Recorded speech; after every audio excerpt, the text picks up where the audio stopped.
여러분 안녕하십니까? 정교진의 북한 언박싱입니다. 제가 이제부터는 노동신문, 제가 하는 일이 노동신문을 계속 보면서 노동신문을 분석하는 건데, 뭐 사설 분석이나 노동신문의 이슈들을 어떤 그런 특이점들을 이렇게 칼럼으로 쓰고 그랬었는데, 이제는 제가 이 유튜브 채널에서 노동신문 기사를 뭐 전체적으로 한번 종합 분석을 하려고 합니다. 우리나라가 이제 노동신문을 개방했기 때문에 이 노동신문의 기사에 대해서 또 많은 국민들이 또 보신 분들이 있을 텐데, 그분들을 좀 이해를 더 돕게 하기 위해서 제가 이렇게 전반적으로 어느 한 부분만 아니라 사설만이 아니라 노동신문을 종합적으로 분석을 하려고 합니다. 그래서 오늘 기사는 아니고요. 어제 기사 8월 27일 기사를 한번 제가 이렇게 종합 분석을 해봤습니다. 먼저 노동신문을 우리가 이제 기사글을 보기 전에 그 노동신문의 어떤 기능과 역할은 무엇인가? 노동신문은 일단 당 기관지입니다. 우리나라의 어떤 그냥 일간지 그 신문들처럼 그게 아니고 당 기관지입니다. 그러니까 신문이라고 볼 수 없죠. 당 기관지고. 근데 이제 일간지 매일같이 나오는 거고, 여기서의 주요 기능은 당의 사상과 노선, 정책 그런 걸 선동하는 거죠. 특히 지금 최고 지도자인 김정은의 사상과 영도의 이대성을 선전하는 데 주력하고 있습니다. 또 김정은에 대한 어떤 이제 충성을 하라고 촉구를 하면서 그 당위성에 대해서 또 계속해서 논리를 제시하고, 그러면서 이제 조직 동원을 하고 노력 동원, 노동력의 생산, 노력 투쟁을 하라, 그런 부분들 촉구하는 부분이 있고, 그다음에 여론을 형성하고 분위기를 주도하고, 그다음에 이제 마지막으로 자유진영에 대한 어떤 그 비난 메시지를 이렇게 매일같이 이렇게 싣고 있습니다. 이제 대미, 대남, 어떤 반미 메시지, 뭐 이런 대남 메시지들을 주로 싣고 있습니다. 노동신문이 어떻게 기사가 이렇게 나오게 되느냐, 어떻게 보도하게 되느냐? 그러면은 뭐 여기 처음에는 어떤 각지의 통신원들, 각급 기관의 어떤 취재원들을 통해서 이렇게 취재가 이루어지고, 그 다음에 이제 그것들을 또 이제 당 선전 요원들은 어떤 이런 것들은 지도자 선전이나 이런 것들, 당 정책 선전 이런 것들을 하기 위해서 글을 쓰고, 그게 이제 사설, 정론, 논설 그런 건데, 그런 것들을 주필이 검토를 하고, 그 다음에 이제 그 위에 당 중앙의 선전선동부에서 검열을 하고, 마지막으로 김정은이 검열하면서 최종적으로 승인하고, 그 다음에 다시 이제 아래로 내려와서 이렇게 신문이 나오게 됩니다. 27일 날 목요일 날 어제죠, 어제 총 43건이 올라왔는데, 제가 한눈에 보기 쉽게 이렇게 한번 정리를 했습니다. 그래서 어제의 특징은 사설과 정론이 동시에 실렸다는 것, 그런 부분들. 그래서 요거들을 하나씩 한번 구체적으로 한번 살펴보고자 합니다. 이 노동신문 기사는 노동신문 자체적으로 이렇게 보도하는 것도 있고, 또 여기 보는 것처럼 조선중앙통신, 조선중앙통신의 기사를 이렇게 가져오는 경우가 있습니다. 조선중앙통신은 대외 메시지가 많이 있죠. 그래서 조선중앙통신의 그 기사를 노동신문에서 가져와서 이렇게 실는 경우가 많습니다. 노동신문 43편의 기사를 한번 제가 이렇게 한번 이렇게 그 성격별로 나눠봤습니다. 사상, 정치 이런 부분, 그다음에 경제, 그다음에 교육과 기술, 체육 부분, 그다음에 국제 관련된 기사들을 이렇게 분류해봤습니다. 이제 이거를 저는 바로바로 넘어가는데, 이거에 대해서 조금 더 자세히 알고 싶은 분들은 이거를 영상을 정지해서 그렇게 확인하시면 될 것 같습니다. 그래서 노동신문의 기사들을 한번 이렇게 그 부문별로 이렇게 비율을 내 보니까 이렇게 다음과 같습니다. 노동신문 대체로 40에서 45편 기사가 그 사이로 이렇게 나오게 되는데, 이런 식으로 어제 기사 같은 경우는 이런 비유를 해서 실리게 되었습니다. 근데 특징은 국방 관련 기사가 없다. 김정은이 계속 강조하고 또 당 정책의 핵심 정책인 방위력, 국가 핵무력, 국가 방위력 이 부분에 총집중하자라고 지금 강력하게 이렇게 제시하고 있는데 어제 같은 경우는 국방 관련 기사가 없었습니다. 그러면은 아까 44편의 기사 중에서 처음에 이렇게 사설이 나오게 됩니다. 사설. 그래서 사설 제목이 혁명적인 실행 의지로 변혁의 새 전기를 펼쳐나가는 우리 당의 영도를 충실하게 받들자라는 제목으로 나왔는데 그 첫 내용을 보게 되면은 8월 25일 날 진행된 당 정치국 회의에 대해서 거론하면서 당 정치국 회의에서 진행됐던 내용들, 특히 김정은이 지적했던 것들 그리고 지시했던 것들 그런 것들을 당의 실행 의지라는 어떤 그 용어를 내세워서 이렇게 논리를 이렇게 전개하고 있습니다. 그러면서 김정은이 그 지적했던 부분들이 뭔가 일단 그러면 당 정치국 회의에서 뭐 어떤 것들을 내용이 나왔는가를 먼저 한번 살펴보겠습니다. 8월 25일 날 소집됐고 김정은이 회의를 직접 지도를 했습니다. 당 정치국 확대 회의인데 여기 참가자들은 정치국 상무위원, 의원들, 후보위원, 그다음에 당중앙위원회 위원들, 후보위원, 내각 주요 인사들은 방청. 그래서 참여했다기보다 그냥 방청했습니다. 방청. 여기서 이제 김정은이 주요 지시가 나왔는데 좀 강력하게 어떤 지적한 부분도 있습니다. 지난 상반기에 어떤 사업들에 대해서 국가 사업들에 대해서 긍정적인 평가를 내린 부분도 있지만 그 사업의 집행 과정에 있어서 좀 편향성이 지나쳤다, 편향적이었다. 좀 당 일꾼들이 조금 나태했다, 태만했다, 뭐 이런 것들입니다. 그러면서 분발을 더욱 촉구했고, 그래서 일단 정신부장이 조금 해이하된 측면들을 지적한 거겠죠. 그러면서 사상 정치 사업, 그러니까 당 일꾼들, 경제 일꾼들뿐만 아니라 지도 일꾼들뿐만 아니라 어떤 근로자들이 조금 정신이 해이졌다. 그러기 위해서는 정신이 해이졌다는 건 뭐 다른 게 없습니다. 김정은에 대한 어떤 충성도가 약화되었다. 뭐 이런 식으로 김정은 직접 그렇게 얘기는 하지 않겠죠. 하지만 이제 어쨌든 그런 내용이니까 그러면서 사상서 사업을 더 강화해라, 공세적으로 전개해라.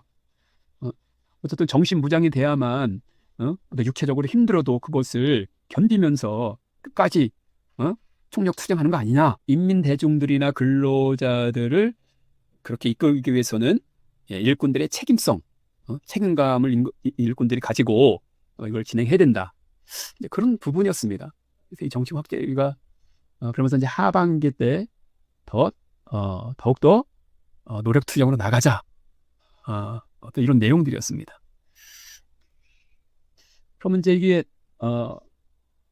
이제 기사와 관련 없는 겁니다. 하지만 이제 기사에 나오는 이제 당 정치국도 회의가 있잖아요.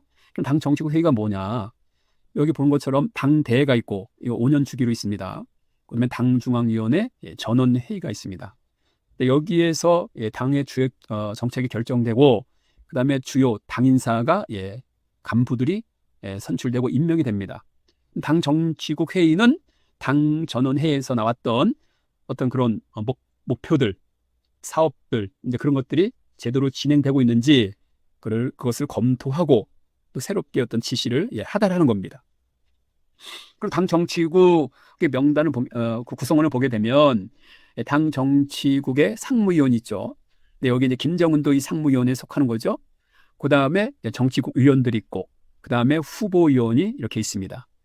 그러면은 지금 김여정 같은 경우는 뭐 김정은 다음에 제2인자 뭐 이런 식으로 많이 설명되고 있는데 김여정은 당 직책에 있어서 당 부장입니다. 총무부장인데 지난 제9기 1차 전원회의 때, 그러니까 올해 2월 23일 날 전원회의 때 당 부장으로 승진됐죠. 그런데 자세히 보신 분들 아시겠지만 김여정은 당중앙위원회 위원이지만 당 부장이면서 당중앙위원회 위원이지만 당 정치국 위원은 되지 못했습니다. 근데 이제 이상한 게 당 부장 17명 중에서 11명은 당 정치국 위원이 되었고 6명은 그 후보위원이 되었는데 김여정은 후보위원으로서 6명에 속했다는 겁니다. 그러니까 당 정치국 내에서의 그 정치적 입지가 그렇게 강하지 않겠죠? 후보위원이니까. 그러니까 어떻게 보면 그냥 냉정하게 당 정치국에서의 그 서열을 보게 되면 위원도 아니니까 한참 밑에라는 거죠. 그런데 이번에 당 정치국 어제 그저께 25일 날 어제 그저께가 아니죠. 이제 벌써 3일 전이네요. 25일 날 진행된 당 정치국 회의 보게 되면 김정은이 직접 지도했는데 이렇게 지금 상무위원들은 요 앞에 이렇게 앉아 있죠. 이렇게. 그다음에 이제 정치국 위원들. 근데 다른 사진을 보게 되니까 김여정이 거의 정치국 위원들이 앉아 있는 자리에 있습니다. 그러면 또 지난 3월 이후로 또 정치국 위원이 된 건가? 승진한 건가? 라 볼 수 있는데 아직 뭐 그런 내용은 없으니까. 그래서 여기는 정치국 후보위원이지만 당 중앙위원회 위원 자격으로 이렇게 앞에 앉은 것 같습니다. 어쨌든 그렇다는 거고요. 그래서 다시 이제 사설로 돌아가게 되면 아까 사설이 뭐라 그랬죠? 당 정치국 회의의 그 내용들을 여기다 넣으면서 그 결정된 것들을 제대로 관철해야 된다. 그 목적이 그겁니다. 그래서 이제 김정은의 혁명관, 인생관, 미래관 이것을 당의 실행 의지로 재해석하면서 이렇게 쭉 논리를 펼쳐 나가는 겁니다. 그러면서 이제 사상사업에 김정은도 아까 그때 얘기했었죠? 그렇게 지시를 내렸죠? 사상사업에 총력을 다해라. 근데 사상사업은 뭐냐? 경제 만능주의를 경계하고 모든 사업에서 사상을 우선으로 한다. 사상을 우선으로 한다. 그래서 북한은 어떤 국가 사업이나 기관 사업이나 거기에 대해서 실패하게 되면 어떤 뭐 여러 가지 문제 이런 것들을 거론하는 것보다는 무조건 사상 무장이 되지 못해서 그렇다. 사상이 철저하지 못해서 그렇다. 그런 식으로 이제 문책을 하게 됩니다. 그래서 이 사설 분석을 한 문장으로 압축하면 김정은이 후차대 때 결정과 함께 당 정치국 회의 거기에서 나왔던 어떤 결정들을 강력한 사상 무장과 실천력을 통해 가시적 성과를 이뤄내라. 그러면서 이렇게 동원하는 그런 내용입니다. 아까도 얘기했지만 어제 노동신문은 사설뿐만 아니라 정론까지도 실었습니다. 원래 정론의 내용은 대부분 어떤 김정은의 김정을 위대성을 선전하는 측면이 매우 강하거든요. 정론은. 그래서 어떻게 보면 정론이 더 사설보다 더 권위가 있는 건데 어쨌든 어제 노동신문은 사설을 먼저 싣고 그 다음에 정론을 씌웠습니다. 근데 정론의 제목이 뭐라고요? 위대한 우리 어버이. 김정은을 가리키는 겁니다. 김정은을 가리키면서 위대한 어버이다. 그래서 정론 핵심어가 위대한 우리 어버이. 누구에게 위대한 어버이냐? 뭐 전체 인민들이죠. 노동자, 농민, 청년, 군인, 여성, 어린이, 노인. 이것에 대해서 다 대상들에 대해서 하나하나 다 이 정론은 또 이렇게 제시하면서 김정은이가 이들 모든 전체 인민들에게 사랑과 은혜를 베풀고 있다. 그 김정은의 어떤 사랑과 은혜로 말미암아서 이렇게 국가적인 사업도 크게 성과를 거두고 있다. 그래서 병원, 주택, 농촌, 지방공업, 탄광 이렇게 쭉 다 나열하면서 각종 성과를 나열하면서 이것이 다 김정은의 사랑과 헌신의 결과물이다. 이렇게 강조하고 있습니다. 동원 방식을 보게 되면 김정은 지도자의 사랑과 은덕을 알아야 된다. 또 그것을 보답하기 위해서는 어떻게 충성하고 애국해야 된다. 그러니까 헌신으로 보답을 해야 된다. 라고 하고 있습니다. 그래서 여기서 한 문장으로 압축하면 김정은의 정책과 성과를 어버이 사랑과 헌신으로 감성적으로 재해석해서 인민의 감사와 신뢰를 충성과 애국 실천으로 전환하려는 지도자 우상화형 정치 동원글이다 라고 보면 되겠습니다. 그래서 뭐 정론 김정은 우상화 그리고 그 다음에 뭐 쭉 아까 다 했던 내용이죠. 그래서 이제 이 정론에서 아까 사설도 마찬가지로 정론에서 어떤 이런 지침을 딱 주게 되면 총론을 딱 하게 되면 이제 다른 기사들에서는 사설과 정론에 나와 있는 핵심 요지들을 가지고 쭉 각 부문별로 그것들을 그 성과들을 다 이렇게 제시하면서 그 다음에 쭉 그런 내용들이 그러면서 성과들을 제시하면서 어떤 김정은의 이대성을 더욱더 부각시키고 당의 정책에 지금 당의 정책이 잘 전체적으로 잘 돌아가고 있다 이런 부분들을 강조하는 것입니다. 그리고 제가 이제 어떻든 그러면은 그 사설과 정론의 그 내용을 기반으로 해서 각 국가 사업들이 어떻게 잘 진행되고 있는지 이런 부분들을 또 이제 기사들은 또 다 이렇게 구체적으로 실게 되는데 여기 보처럼 2번에 나오는 기사 내용인데 다 쭉 이런 김정은의 믿음과 사랑으로 인해서 주요 성과들이 있다. 그래서 이제 구체적으로 제시하고 있죠. 구체적으로 바닷가 양식 사업소 리연군이 총 공사량이 76%가 달성되었다. 함흥시 기본도로가 70% 단계가 진척되었다. 산림집 건설, 뭐 온실 농장, 그다음에 아파트 건설 이런 것에 대해서 쭉 구체적으로 제시한 부분이 있죠. 요거는 이제 함경남도에 한해서 나온 거죠. 함경남도 한해서. 그다음에 이제 3번 기사는 이제 육아정책, 당의 육아정책이 해서 올해는 투쟁열이 고조가 되면서 지난해보다 1.3배가 늘었다. 뭐 우량 품종이 확대가 되었고 여러 가지 이제 구체적으로 제시하고 있습니다. 그래서 핵심 요지는 우유를 생산 증대를 통해서 아이들의 양육 조건을 보장해줘야 된다. 이것이 당의 육아 정책이다. 그것을 어떤 실천적으로 성과를 내야 된다. 더욱더 투정 열의를 고조시켜야 된다. 이런 내용입니다. 근데 5번 기사는 제목은 저렇게 됐는데 여기서 사설과 정론에 있는 내용이 다 이렇게 나오죠. 다시 또 이렇게 또 구체적으로 이렇게 나오는 게 있죠. 중심 과제는 뭐냐? 사상사업, 정치사업을 선체적으로 강화해야 된다. 이거는 김정은이가 강력하게 지시했던 거잖아요. 이런 부분들. 경제구역을 더욱더 높이고 이런 부분들. 그래서 사설과 정론의 내용을 어느 정도 이해를 해야만 다른 기사들에서 그 내용들이 어떻게 또 다시 재생산되는지를 잘 알 수 있습니다. 6번 기사는 이제 과학기술된 내용인데 뭐 이렇습니다. 이건 이제 평안남도 각 도에서 어떤 도의 어떤 이런 특징 사안들 사업들을 이렇게 소개하는 부분이 있는 거죠. 그다음에 이제 이 9번 기사는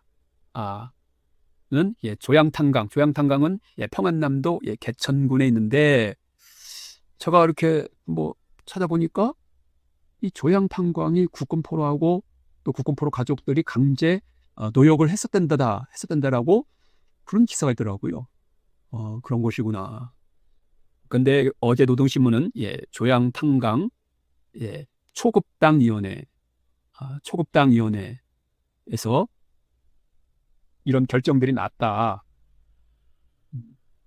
그런데 북한에서 가장 본보기로 내세우는 탄광은 또 따로 있습니다. 그게 어디냐면 북한의 평안남도 순천지구에 있는 천성 청년 탄광입니다.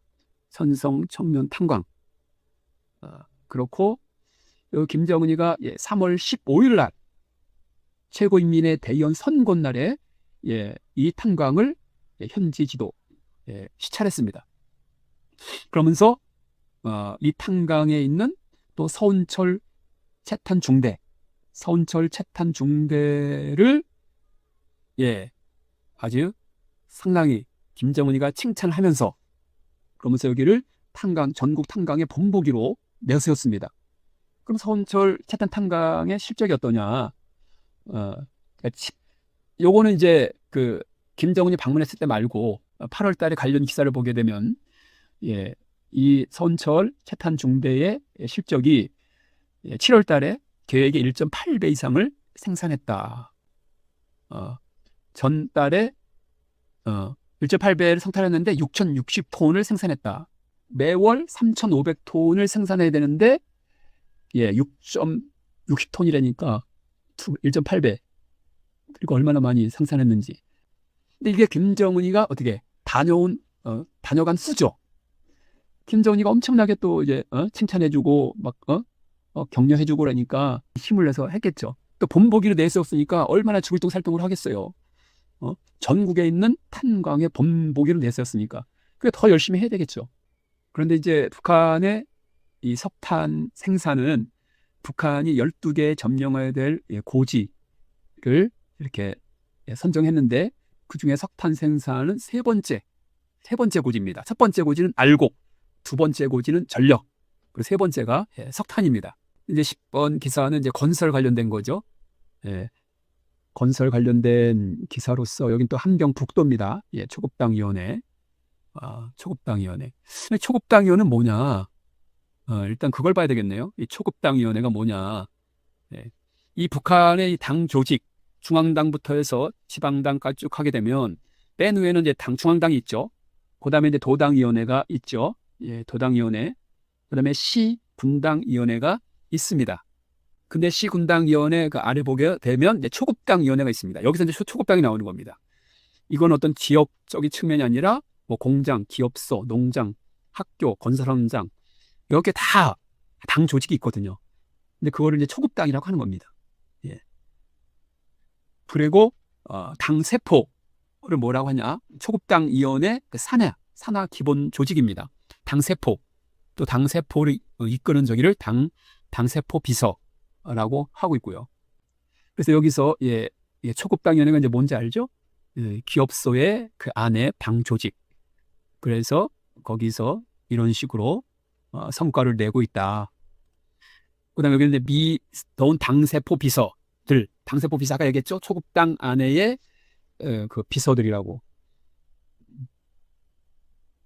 여기서 헌신과 모범 이런 게 있죠. 그래서 지금 당 일꾼들에게 북한에서 가장 강조하는 게 헌신하라, 모범적으로 해라. 근데 그걸 이신착칙이라고 하는데 그런 정신을 가져라.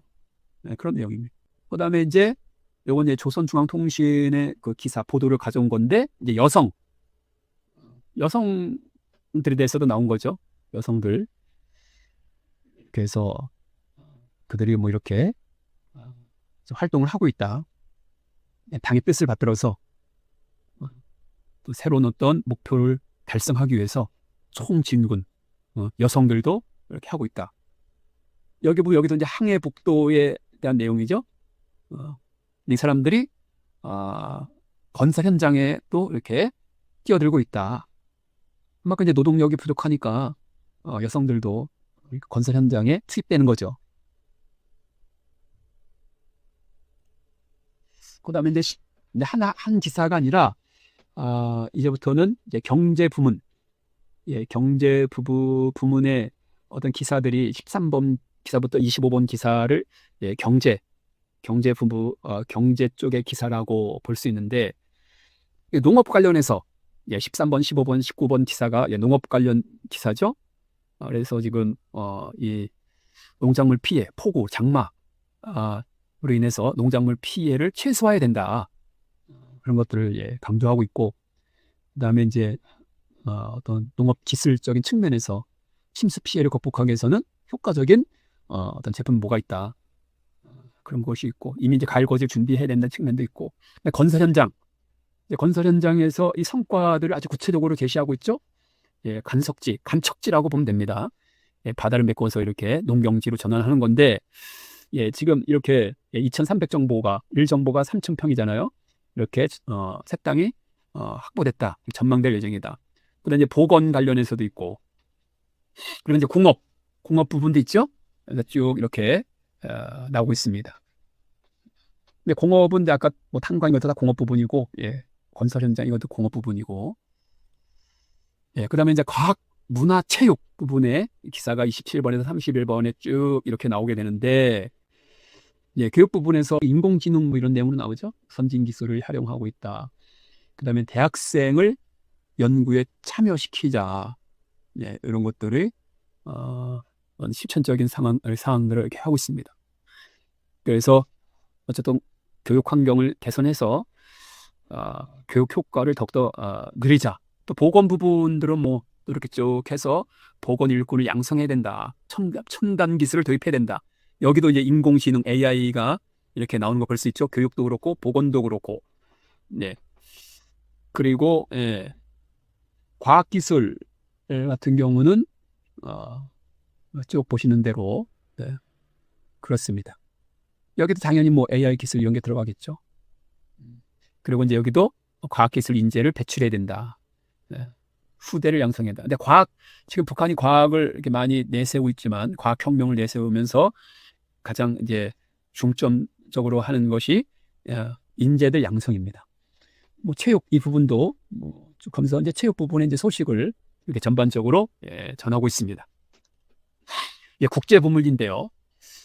국제 부문의 기사가 32번부터 마지막 44번까지가 국제 부문 기사인데, 이걸 또 세 개로 나눌 수 있습니다. 그냥 국외 기사, 그다음에 중동 평화, 암적 존재, 이스라엘을 집중적으로 비판하는 기사가 많이 실렸더라고요. 그다음에 이제 세계 소식 이렇게 나오는데, 국외 이거는 어떤 그 자유진영을 어떤 비난하는 어떤 메시지. 예, 여기서는 뭐 이제 서방 식민주의라고 하는데, 자유진영, 자유주의 체제를 비판하는 그 메시지입니다. 그래서 이제 북한에서 직접 북한발이 있고, 아니면 다른 사회주의, 러시아나 뭐 다른 사회주의 체제에서 뭐 지도자들이나 그 실무자들의 어떤 그 발언이나 이런 것들을 가져와서 이렇게 비판하게 되는데, 자유진영을 비판하게 되는데, 이번에는 33번 기사를 보게 되면 푸틴의 기사를 가져왔습니다. 그래서 푸틴의 기사를 가져오면서 여기서 우크라이나 러우 전쟁에 대해서 미국이나 서방이 이렇게 지금 우크라이나를 지원해주고 있다. 그런 부분에 대해서 이제 비판한 부분이 있고, 그다음에 34번도 또 푸틴이 직접 한 건 아니지만 또 러시아발난 어떤 선명입니다. 그래서 러시아에서 국가회의 선거를 이제 진행하려고 하는데, 이거를 파탄시키려고 하고 있다. 뭐 이런 내용이 있고, 그다음에 40번을 보게 되면 이게 대남 메시지는 어제 기사에서는 나오지 않았습니다. 근데 다 40번 기사 보게 되면 캐나다에서 대미 의존도를 반대한다. 기운들이 고조되고 있다. 그러면서 그런 내용들을 싣고 있습니다. 근데 반미, 대남 이런 어떤 메시지 그 기사는 어제 안 실렸는데, 이스라엘을 비판하는 메시지는 하나, 둘, 셋, 네 개나 실렸습니다. 네 개나. 그렇다고 북한이 직접 저거 하는 건 아니고요. 해외 뉴스를 가져오는 거죠. 그러면서 이제 어떤 이스라엘의 어떤 그 폭력, 폭압적인 거, 난행 이런 것들을 이제 외국발 뉴스로 해서 이렇게 해서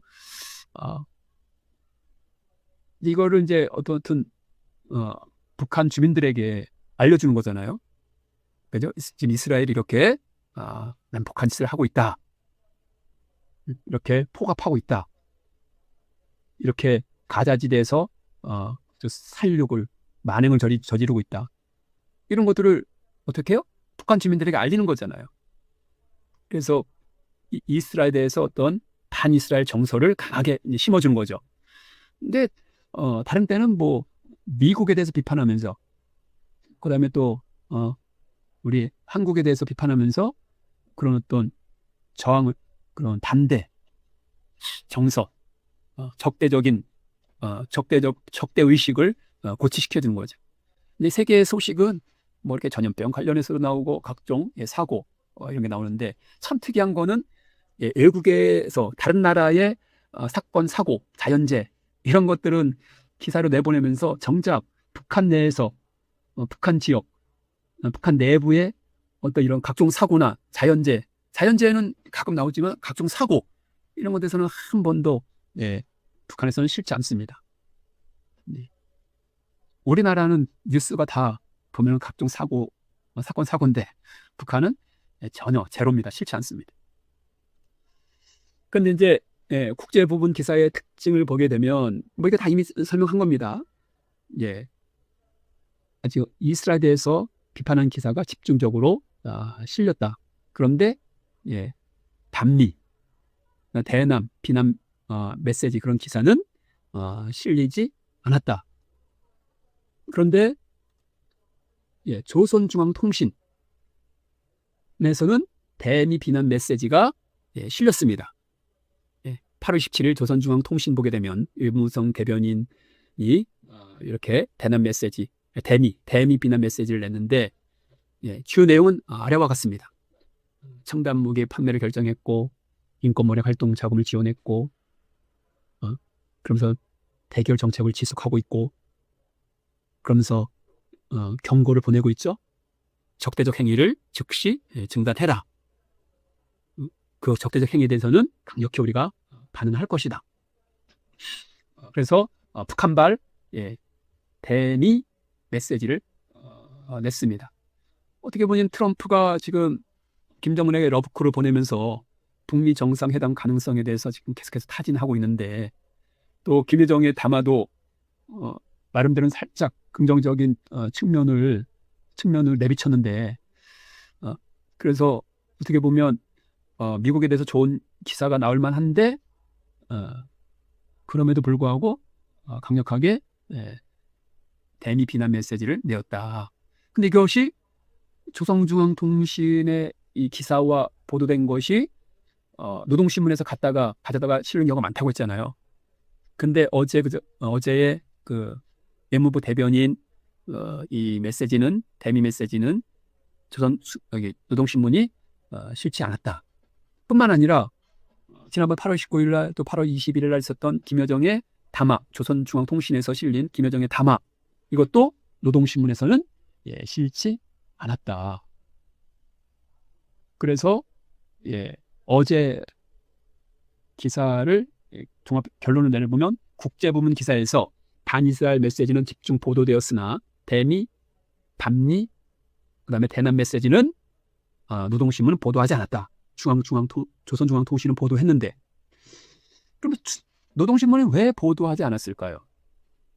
이것은 제가 구체적으로 김여정 담화를 어떻게 보면 우리 남한 언론에서, 한국 언론에서는 가장 큰 이슈로 다루면서 집중 보도를 했는데 정작 노동신문은 김여정의 담화를 실지 않았다. 그 이유에 대해서는 제가 또 제 채널, 유튜브 채널에서 이렇게 관련해서 영상을 만들었습니다. 이 부분을 참고하면 되겠습니다. 이상으로 어제 8월 27일 노동신문의 전체 기사를 종합적으로 분석했습니다.